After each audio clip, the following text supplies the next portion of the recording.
আমি নয়াদিল্লি থেকে এসেছি, রিটায়ার্ড চাকরিজীবী আর অমুসলিম।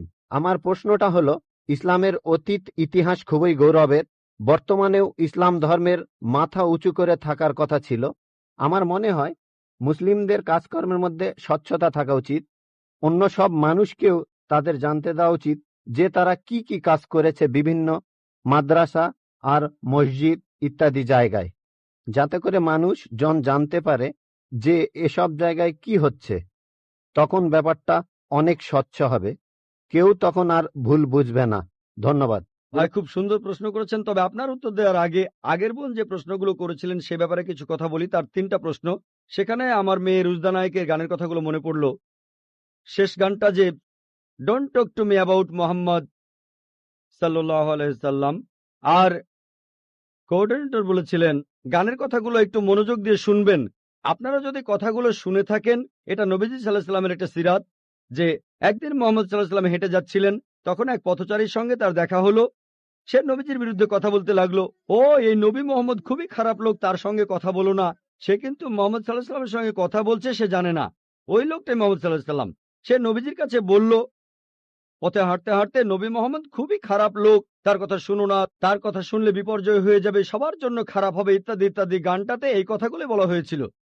লোকটা নবীজিকে বলল, তবে আপনি খুব ভালো মানুষ, আর আপনাকে সাবধান করছি ওই মোহাম্মদ লোকটার কথা শুনবেন না সাল্লাল্লাহু আলাইহি সাল্লাম।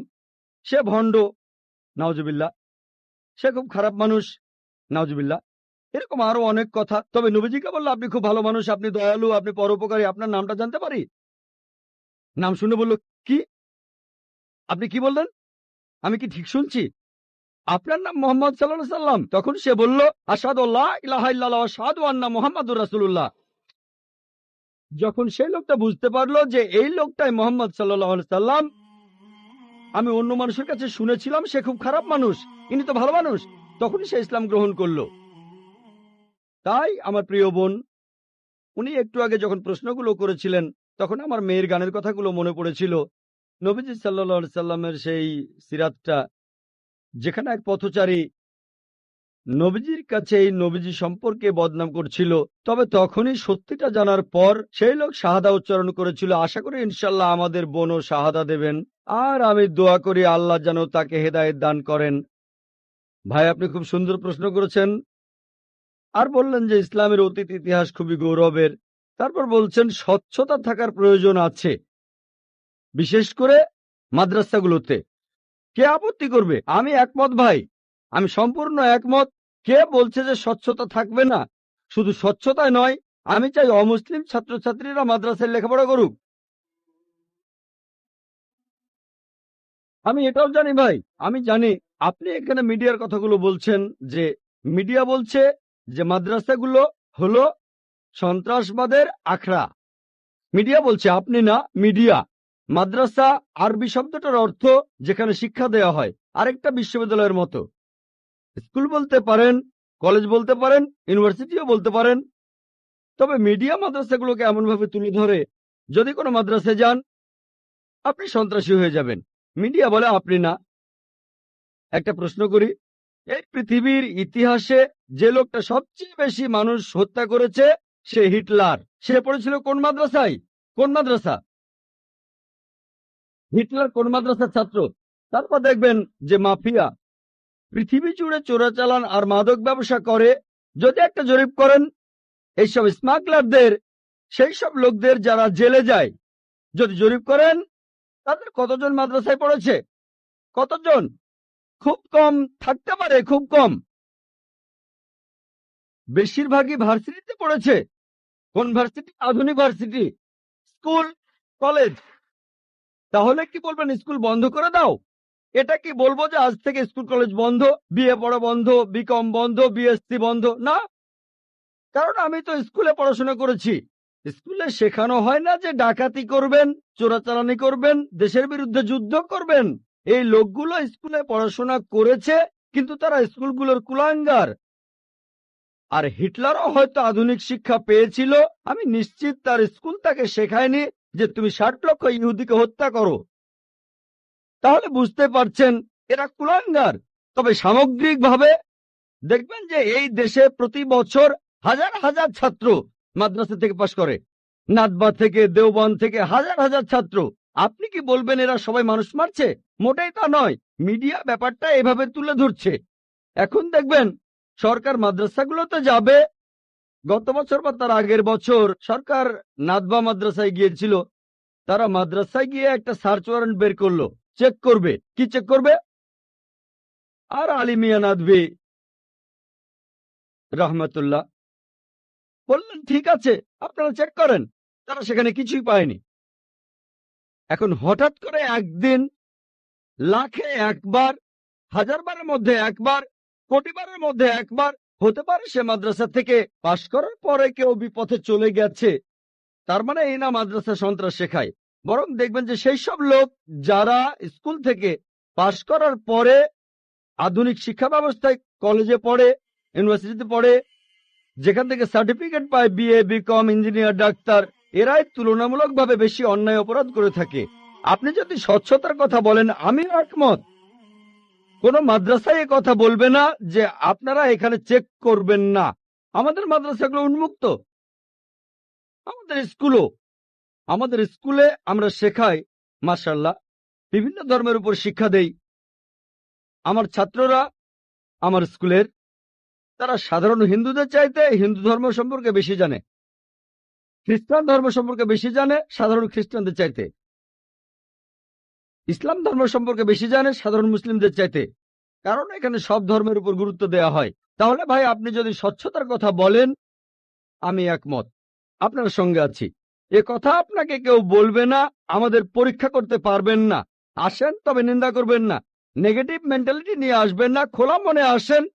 কে জানে, আল্লাহ হয়তো আপনাকে হিদায়াত করবেন, হয়তো সত্যিটা জানতে পারবেন। হ্যাঁ ভাই, আমি এখানে যেটা বলতে চাচ্ছি যে অমুসলিমরা তারা মাদ্রাসায় এসে নিজের চোখে দেখে যাবে। আমি স্বচ্ছতা বলতে এটাই বোঝাতে চেয়েছি, যাতে করে মানুষের মনে কোনো সন্দেহ না থাকে যে মাদ্রাসায় খারাপ কাজ হচ্ছে, সন্ত্রাসী বানানো হচ্ছে। ভাই খুব সুন্দর প্রশ্ন করেছেন। মাদ্রাসাগুলোকে স্বচ্ছ বানাবো যাতে অমুসলিমরা এসে পড়তে পারে। ভাই, প্রথমে আমন্ত্রণ জানাচ্ছি আপনাকে, আপনার ছেলে মেয়েদের আইআরএফে আসেন। আমি আপনাকে আমন্ত্রণ জানাচ্ছি। আর ইসলামিক রিসার্চ ফাউন্ডেশনে একটা লাইব্রেরি আছে। এই লাইব্রেরিটা গোটা ইন্ডিয়ার মধ্যে বিভিন্ন ধর্মগ্রন্থের সংগ্রহের দিক থেকে একটা প্রথম শ্রেণীর লাইব্রেরি।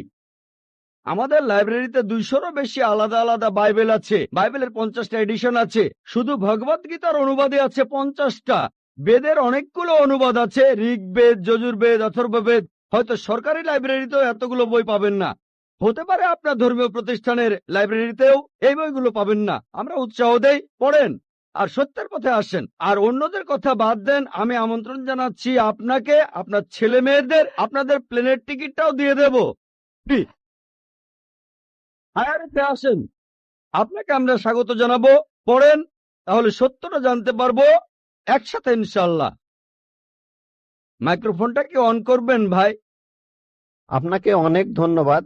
আমার কথাগুলো আপনি খোলা মনে গ্রহণ করেছেন। আমি চেষ্টা করব যাতে আপনার আমন্ত্রণটা রাখতে পারি।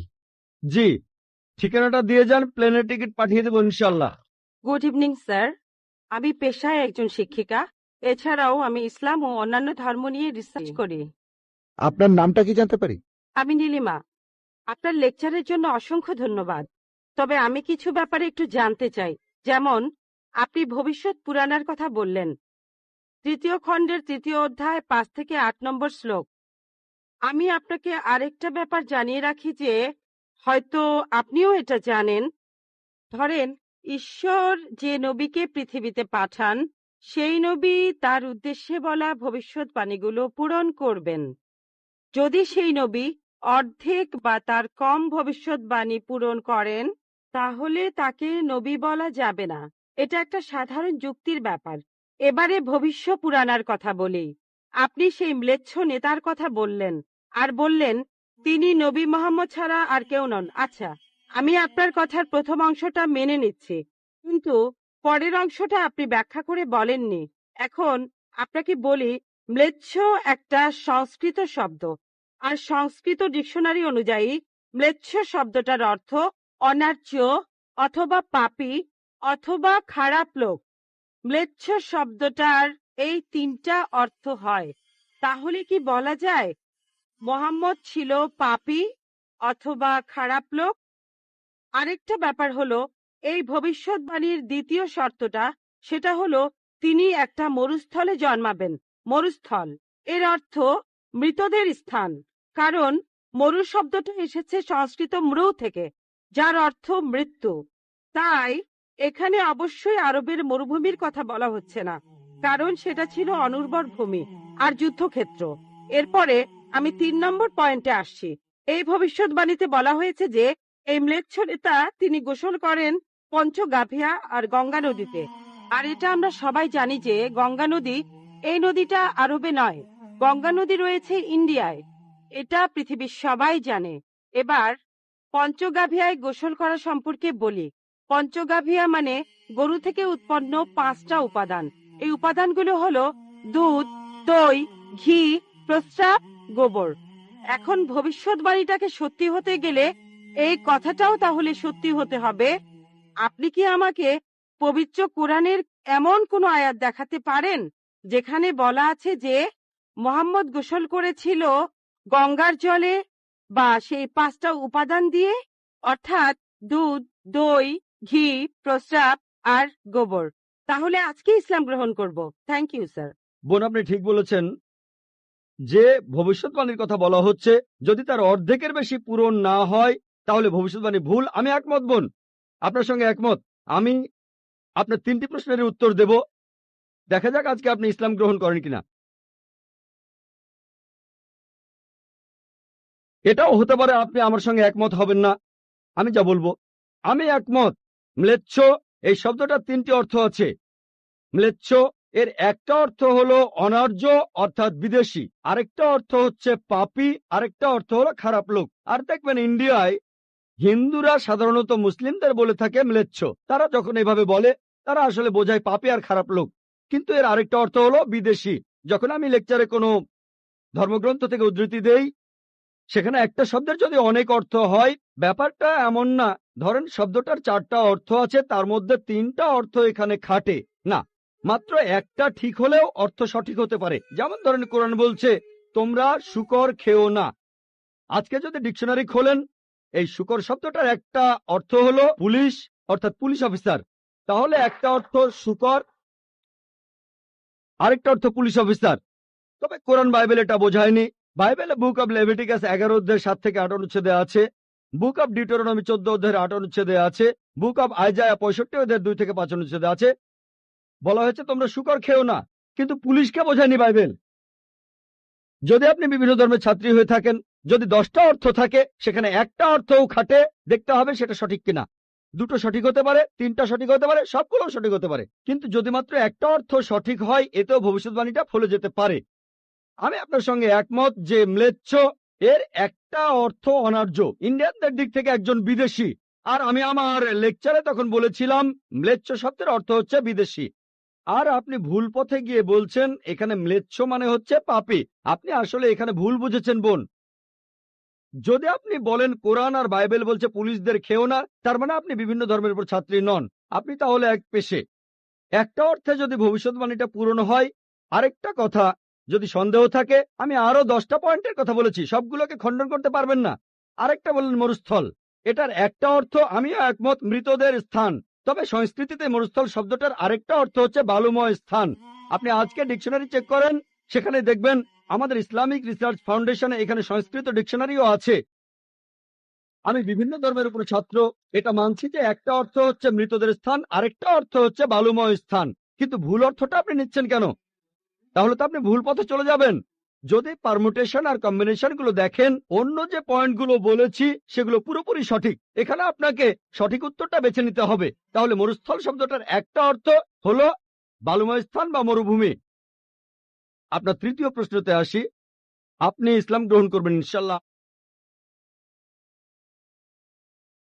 3য় প্রশ্নটা, আমি যে ভবিষ্যৎবাণীটার কথা বলেছি যে নবী মোহাম্মদ সাল্লাল্লাহু আলাইহি সাল্লাম পঞ্চগর্ভে গোসল করেছিলেন গঙ্গা নদীতে, এখানে বুঝে নিতে হবে যখন আমরা বলছি যে হিন্দুদের রীতি অনুযায়ী যে কেউ পঞ্চগর্ভে বা গঙ্গায় গোসল করবে তার অর্থ বিশুদ্ধ হবে। একটা অর্থ শারীরিকভাবে গঙ্গায় ডুব দিলেন, আমারও মনে হয় না নবীজি ইন্ডিয়া এসে গঙ্গায় ডুব দিয়েছিলেন। আরেকটা অর্থ বিশুদ্ধ হওয়া, তখন ব্যাখ্যা করিনি কারণ লেকচারটাই অনেক লম্বা ছিল। এই টপিকটা নিয়ে আমি সারাদিন কথা বলতে পারি। আমি এখানে খুব বিস্তারিত বলিনি। আমি প্রত্যেকটা ভবিষ্যৎবাণী নিয়েই আরো কয়েক মিনিট বলতে পারি। সব মিলিয়ে ঘন্টাখানিক বলতে পারবো। এখানে পঞ্চগর্ভে গোসল করা মানে হচ্ছে বিশুদ্ধ হওয়া। এখানে প্রসঙ্গটা বুঝতে হবে। শারীরিকভাবে গোসল করার অর্থ এখানে বলা হয়নি।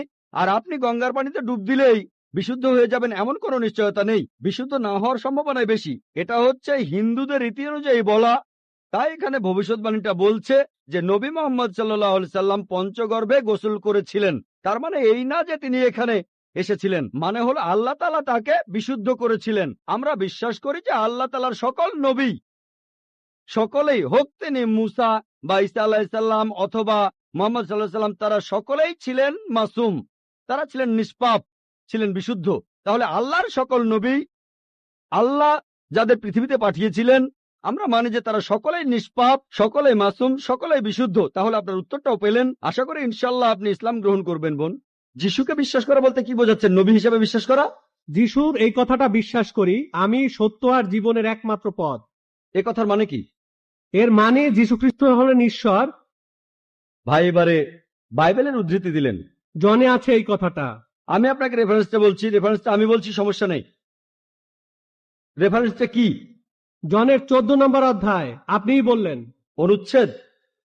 আমাকে বাইবেল দেখে বলতে হবে। জনের 14 অধ্যায়ের 16 অনুচ্ছেদ, ঠিক 16 আছে? না, 6 নাম্বার অনুচ্ছেদ, 16 নাম্বার না। সরি মিস্টার নায়েক, আমাকে বাইবেল শেখানো লাগবে না। আমরা আপনার ভুল ব্যাখ্যাগুলো শুনে আমাদের ওয়েবসাইটে সেটার উত্তর দেব। ভালো কথা। ভাই, আপনি উদ্ধৃতি দিচ্ছেন, আপনার ব্যাগে তো বাইবেল আছে, তাই না? ব্যাগ থেকে বাইবেলটা বের করে দেখেন। এটা গসপেল অফ জনের 14 নম্বর অধ্যায় 6 নম্বর অনুচ্ছেদ, 16 নম্বর না।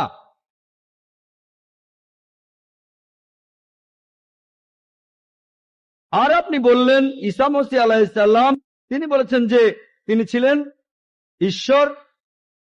আপনার প্রশ্নতে পরে আসছি। প্রশ্নের উত্তরটা দেওয়ার আগে আমি একটা কথা বলে নিই। আমি বাইবেল পড়েছি। গোটা বাইবেলের মধ্যে পরিষ্কার ভাবে বলা এমন একটা কথাও নেই যেখানে যিশু বা ঈসা আলাইহিস সালাম নিজে বলেছেন আমি ঈশ্বর আর আমার উপাসনা করো। যদি কোনো খ্রিস্টান আমাকে দেখাতে পারেন গোটা বাইবেলের মধ্যে পরিষ্কার ভাবে বলা মাত্র একটি কথা যে ঈসা আলাইহিস সালাম নিজেই বলেছেন যে আমি ঈশ্বর আর আমার উপাসনা করো, তাহলে আমি ডক্টর জাকির নায়েক আজকেই খ্রিস্টান ধর্ম গ্রহণ করব। আমি অন্য মুসলিম ভাইদের পক্ষ থেকে এই কথা বলছি না। আমি আমার মাথাটা তরবারির তলে রাখছি। আমি বিভিন্ন ধর্মের উপর একজন ছাত্র।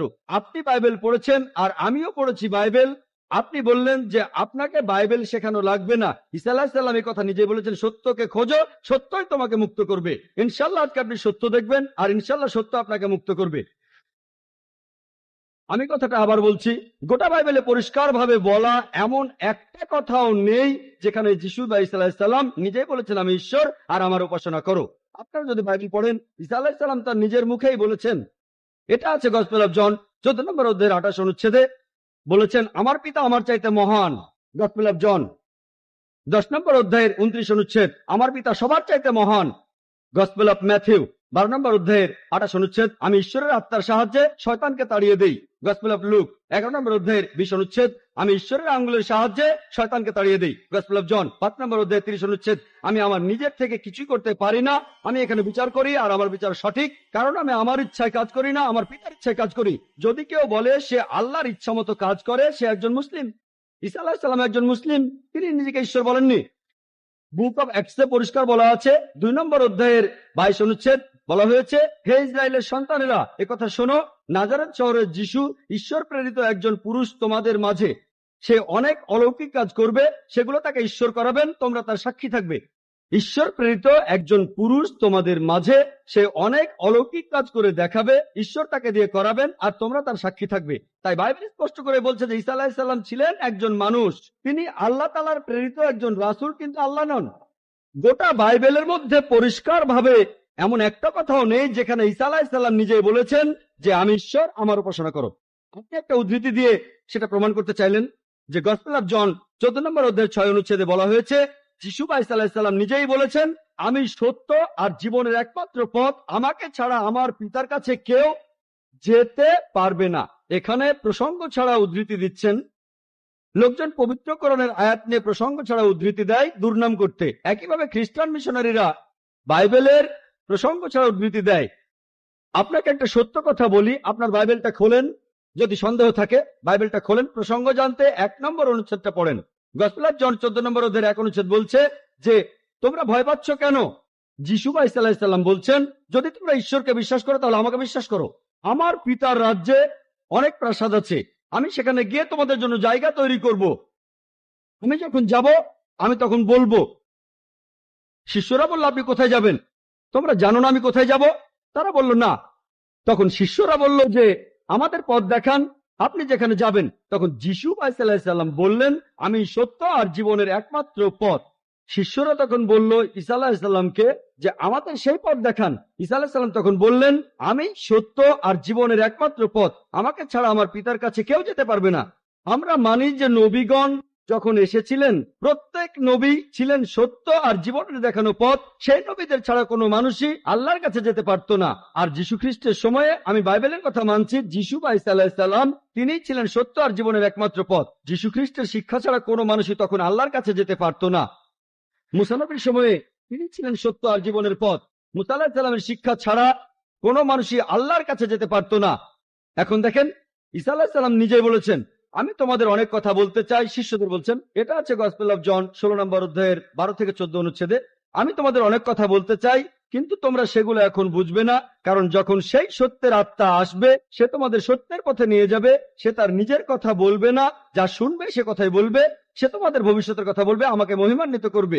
আর এখন দেখবেন, ভালো করে দেখবেন যে নবীজি মুহাম্মদ সাল্লাল্লাহু আলাইহি সাল্লাম তিনি সত্য আর জীবনের একমাত্র পথ। মুহাম্মদ সাল্লাল্লাহু আলাইহি সাল্লাম যা শিখিয়েছেন সেগুলো ছাড়া কেউ আল্লাহর কাছে যেতে পারবে না। আর মুহাম্মদ সাল্লাল্লাহু আলাইহি সাল্লাম ছিলেন সর্বশেষ আর চূড়ান্ত নবী। এখনকার দিনে দেখবেন হোক সেই লোক বাস করছে আমেরিকায়, কানাডায়, ইংল্যান্ডে, ইন্ডিয়ায়, সৌদি আরবে, পৃথিবীর যেখানেই থাকুক, এখনকার দিনে সবার জন্য মুহাম্মদ সাল্লাল্লাহু আলাইহি সাল্লাম তিনি হলেন পথ, সত্য আর জীবনের। মুহাম্মদ সাল্লাল্লাহু আলাইহি সাল্লাম যা শিখিয়েছেন সেগুলো ছাড়া কেউ আল্লাহর কাছে যেতে পারবে না। আর প্রায় সব ধর্মগ্রন্থ এরকম কথা বলছে, এমনকি বাইবেলও। আশা করি আপনি সত্যটা জানতে পেরেছেন, আর ইনশাআল্লাহ আপনি সত্যের কাছে এসেছেন, সত্য আপনাকে মুক্ত করবে।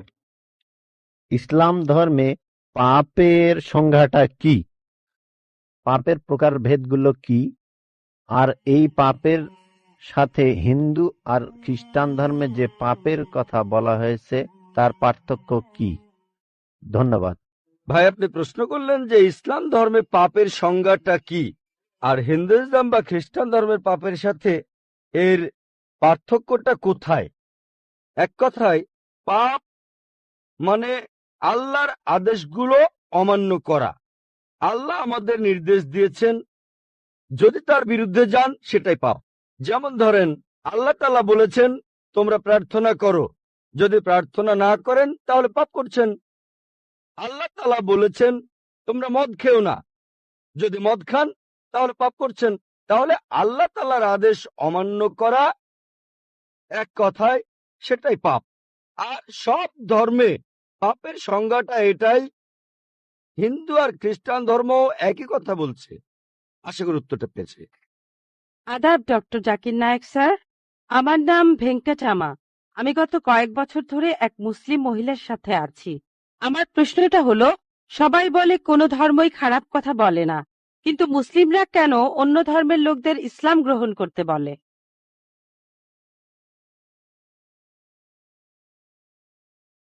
বোন, আপনি বললেন যে আপনি একটা মুসলিম পরিবারের সঙ্গে থাকেন অনেক বছর ধরে, তারপর বললেন যে সব ধর্মে ভালো সব কথা থাকে, কিন্তু মুসলিমরা আমাকে ইসলাম গ্রহণ করতে বলে কেন? পয়েন্ট নাম্বার 1, অন্য যেসব ধর্ম আছে সেগুলো যা বলে তার বেশিরভাগ কথাই ভালো, তবে ইসলাম ভালো কথা বলার পাশাপাশি আপনাকে দেখাবে কিভাবে সেটা অর্জন করতে হয়। আমি উদাহরণও দিয়েছি, সব ধর্মই বলে চুরি করো না, ইসলাম একই কথা বলে, তবে ইসলাম দেখিয়ে দেয় কিভাবে সে অবস্থানে যাবেন যেখানে কেউ চুরি করে না। যাকাত দেন, সাহায্য করেন, এরপর কেউ চুরি করলে তার হাত কেটে ফেলেন, তাহলে চুরি করা বন্ধ হয়ে যাবে, কোনো অপরাধ থাকবে না। এজন্যই আমি বলেছিলাম যে ইসলাম ভালো কথা বলার পাশাপাশি আপনাকে দেখিয়ে দেবে কিভাবে সেটা অর্জন করতে হয়। 2 নম্বর পয়েন্ট, আমি বিভিন্ন ধর্মের একজন ছাত্র হিসেবে বলছি, যদি আপনি হিন্দু ধর্মগ্রন্থগুলো মেনে চলেন, মনে হয় আপনি হিন্দু, যদি হিন্দু ধর্মগ্রন্থগুলো মেনে চলেন, যদি একজন ভালো হিন্দু হন, আপনাদের ধর্মগ্রন্থই বলছে ঈশ্বর মাত্র একজন। আমার লেকচারে অনেক হিন্দু ধর্মগ্রন্থের উদ্ধৃতি দিয়েছি, এক ঈশ্বর। আপনাদের ধর্মগ্রন্থ বলছে মূর্তি পূজা করবে না।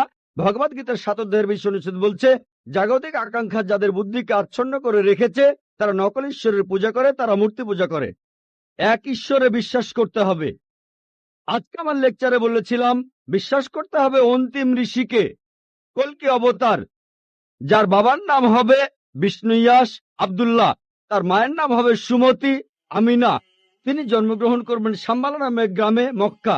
তিনি জন্মাবেন সাম্বালা শহরের প্রধানের ঘরে, মক্কার প্রধানের ঘরে। তিনি হবেন পুরো মানুষ জাতির পথপ্রদর্শক। তিনি আলোকপ্রাপ্ত হবেন রাতের বেলায় একটা গুহায়। তিনি উত্তর দিকে গিয়ে আবার ফিরে আসবেন। ঈশ্বর তাকে ৮টা গুণ দেবেন। তিনি হবেন পৃথিবীর সব মানুষের পথপ্রদর্শক। তিনি একটা ঘোড়ায় চড়বেন, ডান হাতে থাকবে একটা তরবারি, 4 জন সহচর থাকবে তাকে বিভিন্ন সময় ফেরেশতাগণ সাহায্য করবেন। এরকম আরো অনেক অনেক। এই মানুষটা কে? যদি ভালো হিন্দু হয়ে থাকেন তাহলে আপনি এই অন্তিম ঋষিকে বিশ্বাস করবেন, তা না হলে আপনি ভালো হিন্দু নেই। যদি ভালো হিন্দু হয়ে থাকেন তাহলে এক ঈশ্বরে বিশ্বাস করবেন, তাহলে আপনি মূর্তি পূজা করবেন না। নাতাস্তি প্রতিমা আস্তি, মহান ঈশ্বর, তার কোনো প্রতিমা নেই, তার কোনো প্রতিমূর্তি নেই, তার কোনো ছবি নেই, তার কোনো ফটোগ্রাফ নেই, তার কোনো ভাস্কর্য নেই। আর আমি বিতর্ক করেছি পণ্ডিতদের সাথে, হিন্দু পণ্ডিত, উনারা শঙ্করাচার্য অনেক, সেখানে আমি কথা বলেছি। কোন শঙ্করাচার্যই আমাকে বলেননি ভাই আপনি ভুল বলেছেন, কেউ না। একটা বিতর্ক করেছিলাম শ্রী শ্রী রবিশঙ্করের সাথে 21শে জানুয়ারিতে। তিনি ইন্ডিয়ায় হিন্দুদের মাঝে খুবই জনপ্রিয় গুরু, আর্ট অব লিভিং। আমি তাকে বলেছিলাম আর্ট অব লিভিং এর শ্রেষ্ঠ বই হলো এই পবিত্র কোরআন। আমি তাকে মুসলিমদের আর্ট অব লিভিং এ আমন্ত্রণ জানিয়েছিলাম। আমরা সংখ্যায় এখন 130 কোটি, 130 কোটি মুসলিম। আমি তাকে আমন্ত্রণ জানিয়েছিলাম যদি তিনি ধর্মগ্রন্থগুলো মানেন, তিনি বেদের উপরে একজন বিশেষজ্ঞ, তাকে এটা মানতেই হবে। একইভাবে বোন, আপনাকে বুঝতে হবে অন্য সব ধর্মগ্রন্থগুলো হয়তো আল্লাহর বাণী আপনি বলছেন, সময় বদলানোর সাথে সাথে সেগুলোও কিন্তু বদলে গেছে। স্বামী বিবেকানন্দ বলেছেন বেদের 99%ই হারিয়ে গেছে, বাকি যে 1% আছে সেটা আমাদের কঠোরভাবে মানতে হবে। কঠোরভাবে মানে অন্তিম ঋষিকেও মানতে হবে। তাহলে কঠোরভাবে মানলে আপনি মোহাম্মদ সাল্লাল্লাহু আলাইহি ওয়াসাল্লামকেও মানবেন, আপনি কোরআনকেও মানবেন,